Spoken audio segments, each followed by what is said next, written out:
السلام علیکم ورحمۃ اللہ وبرکاتہ۔ کیا حال ہے سب کا؟ الحمدللہ۔ ہم نوافل کے بارے میں پڑھ رہے تھے، جو دن کی 12 سنتیں ہیں ان کے بارے میں بھی ہم نے پڑھا، یعنی جو سنت مؤکدہ کہلاتی ہیں، اور پھر جو غیر مؤکدہ ہیں ان کے بارے میں بھی پڑھا۔ اس کے علاوہ بھی کچھ نوافل پڑھے جاتے ہیں، جیسے ہر وضو کے بعد۔ حضرت عائشہ سے روایت ہے، انہوں نے فرمایا کہ نبی صلی اللہ علیہ وسلم جب وضو کرتے تھے تو 2 رکعت نماز ادا فرماتے، پھر نماز کے لیے مسجد کی طرف نکل جاتے، یعنی گھر میں وضو فرماتے، 2 رکعت پڑھتے، پھر مسجد جاتے۔ تو یہ وضو کے نفل جو ہیں یہ کیا کہلاتے ہیں؟ تحیۃ الوضو۔ اسی طرح ہر اذان اور اقامت کے درمیان ایک نماز ہے۔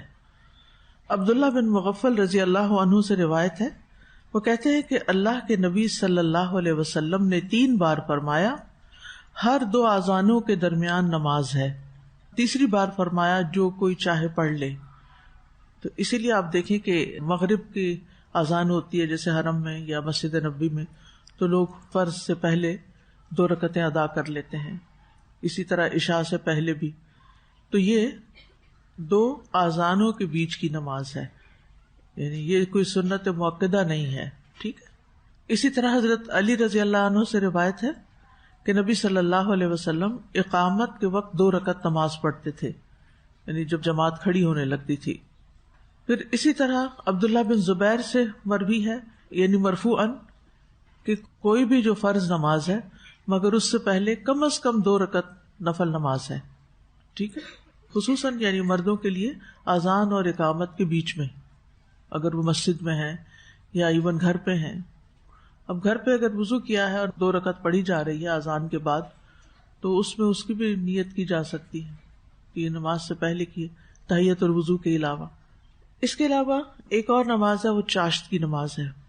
حضرت علی رضی اللہ عنہ سے روایت ہے کہ رسول اللہ صلی اللہ علیہ وسلم ضحیٰ کی نماز ادا کیا کرتے تھے۔ اس کو صلاۃ الضحیٰ بھی کہا جاتا ہے، اردو میں چاشت کہتے ہیں، اور اوابین بھی کہا جاتا ہے، صلاۃ الاوابین، کبھی نام سنا ہے؟ رسول اللہ صلی اللہ علیہ وسلم نے فرمایا، ضحیٰ کی نماز کی حفاظت وہی کرتا ہے جو اواب ہو، اور یہی اوابین کی نماز ہے۔ اواب کون ہوتا ہے؟ جو بار بار اللہ کی طرف پلٹ کے جاتا ہے۔ ایک انابت بھی ہوتی ہے۔ انابت کیا ہوتی ہے؟ کسی بھی موقع پر اللہ کی طرف رجوع کرنا۔ ایک توبہ ہوتی ہے۔ توبہ کا مطلب بھی کیا ہوتا ہے؟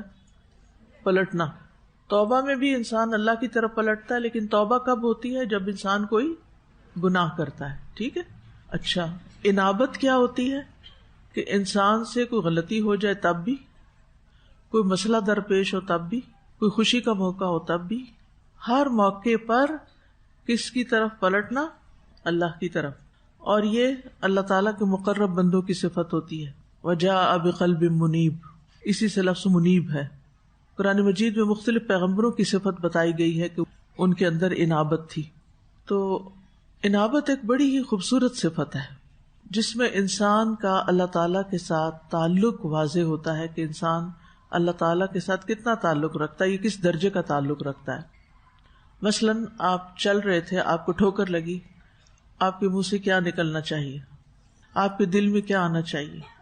عام طور پہ کیا ہوتا ہے؟ ذرا غور کیجئے گا، آپ اپنا جائزہ لیجئے گا، پھر اپنے آپ کو نمبر دیجئے گا کہ آپ کس درجے پر ہیں۔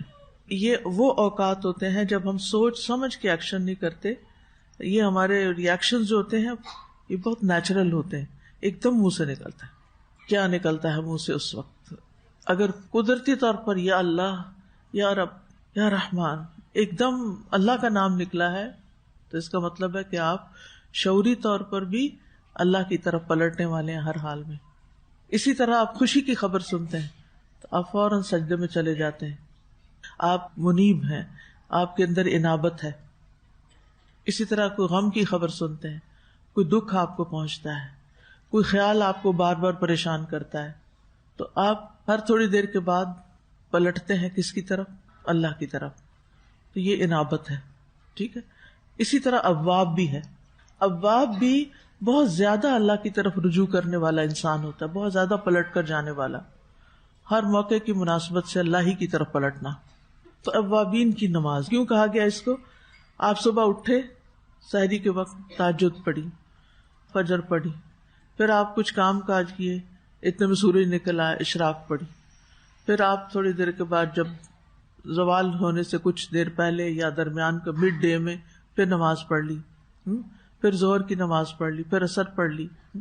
تو اب یہ اہتمام کون کر رہا ہے؟ بار بار مصلی کی طرف جا رہے، بار بار مصلی کی طرف جا رہے. انابت اور اواب میں فرق ہی ہے. اواب جو ہے وہ یعنی کہ نیکی کے ارادے سے اس طرف بار بار جا رہا ہے. انابت میں یہ ہے کہ گناہ ہو گیا تب بھی پلٹ رہا ہے اللہ کی طرف، غم آیا، کوئی تکلیف آئی تب بھی پلٹ رہا ہے، بار بار اللہ کی طرف جا رہا ہے. تو یہ اوابین کی نماز ہے کہ وہ دن کے ایسے وقت میں جب خوب دھوپ چمک چکی ہوتی ہے وہ اپنے کاموں میں سے وقت نکال کر پھر نماز پڑھ لیتے ہیں. یعنی ان کو نماز پڑھنے کا بہت شوق ہوتا ہے، وہ بار بار مصلی کی طرف جاتے ہیں. رسول اللہ صلی اللہ علیہ وسلم نے فرمایا، تمہارا رب فرماتا ہے، اے ابن آدم، کیا تم اس بات سے عاجز آ گئے کہ تم دن کے ابتدائی حصے میں 4 رکعتیں پڑھو اور میں ان کے بدلے میں تمہارے دن کے آخر تک تمہاری کفایت کروں. یعنی یہ 4 رکعتیں جو ہیں اوابین کی، یہ بڑی ہی قیمتی رکعتیں ہیں. اس سے انسان اپنے سارے معاملات اللہ تعالیٰ کے سپرد کر دیتا ہے. پھر ضحیٰ کی 4 رکعت اور ظہر سے پہلے 4 رکعت پڑھنے کی فضیلت بھی آتی ہے. نبی صلی اللہ علیہ وسلم نے فرمایا، جس نے ضحیٰ کی 4 رکعت اور ظہر سے پہلے 4 رکعت پڑھی اس کے لیے جنت میں گھر بنا دیا جائے گا. پھر اسی طرح مغرب اور عشاء کے درمیان بھی نوافل ہوتے ہیں. حضرت انس رضی اللہ عنہ اللہ عز و جل کے اس فرمان کانوا قلیلا من اللیل ما یہجعون، یہ لوگ رات میں کم سوتے تھے، اس کی تفسیر میں فرمایا کہ صحابہ مغرب اور عشاء کے درمیان نماز پڑھا کرتے تھے. اور یحییٰ کی روایت میں اضافہ ہے کہ اسی سے مراد تتجافی جنوبہم. بہرحال یہ تھے دن کے نوافل. اللہ تعالیٰ سے دعا ہے کہ اللہ تعالیٰ ہمیں اس کی توفیق عطا فرمائے اور ہم زیادہ سے زیادہ اللہ تعالیٰ کی طرف رجوع کرنے والے ہوں.